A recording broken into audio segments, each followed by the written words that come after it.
மயிலாடுதுறை அருகே 2 கூரை வீடுகள் தீ விபத்திற்குள்ளான சம்பவம் பரபரப்பை ஏற்படுத்தியுள்ளது. இந்த விபத்தில் வீட்டில் இருந்தவர்கள் அதிர்ஷ்டவசமாக உயிர் தப்பிய நிலையில் சுமார் 50,000 ரூபாய் பணம் மற்றும் 6 சவரன் நகை தீயில் எரிந்து சேதமாகின. மேலும் புற்றுநோயால் பாதிக்கப்பட்ட ராஜகுமாரி என்பவரது மகன் தீ விபத்தினால் ஏற்பட்ட அதிர்ச்சியில் மயக்கமடைந்த நிலையில் மீட்கப்பட்டு மருத்துவமனையில் சேர்க்கப்பட்டுள்ளார். இதனிடையே விபத்தில் வீட்டு உபயோகப் பொருட்கள் மற்றும் பள்ளி மாணவர்களின் புத்தகம், சீருடை ஆகியவை தீயில் சேதமடைந்ததால் அரசு உதவ வேண்டும் என்று பாதிக்கப்பட்டவர்கள் கோரிக்கை விடுத்துள்ளனர்.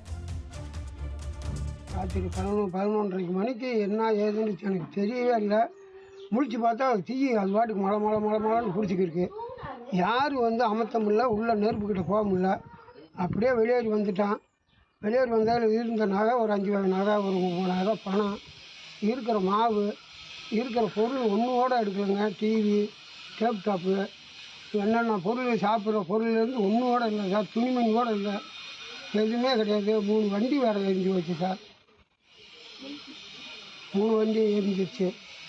எங்களுக்கு தெரியாமல் தீ பிடிச்சிருச்சு. நாங்கள் பார்க்குற ஒன்றுமே இல்லை. சொல்லி தப்பு சொல்லி நாங்கள் ஒன்றுமே எடுக்க முடியல. நாங்கள் எதுவுமே எடுக்க முடியல. நாங்கள் கட்டன் துணியோட வெளியில் வந்துட்டோம். நாங்கள் எதுவுமே எடுக்கல. 2 பேருமே எங்களுக்கு எதுவுமே இல்லை. ஒன்றுலாம் வெந்து விடுச்சு சார். காத்தாடி, டிவி, கட்டில், பீரை, மெத்தை எல்லாம் வெந்து விடுச்சு சார். ஒன்றுமே இல்லை. பீரை, 5 நகை அங்கே வச்சுருந்தாங்க. 30 மனை வச்சுருந்தாங்க. வீட்டில் செலவுக்கு எல்லாம் எல்லாம் ஒன்றும் வந்துட்டு மாமூட்டை என்னோட எல்லாம் வந்துட்டு நூலே எதுவுமே இல்லை. வெளில விழுந்துட்டோம். அந்த பிள்ளைங்கள்னாலும் எங்களுக்கு ஒன்றும் சேரவில்லை. எல்லா அட்ரஸும் எங்களுக்கு எல்லா பொருளும் எரிஞ்சு போச்சு. எங்களுக்குன்னு ஹெல்ப் பண்ண உதவி செய்ய யாருமே இல்லை.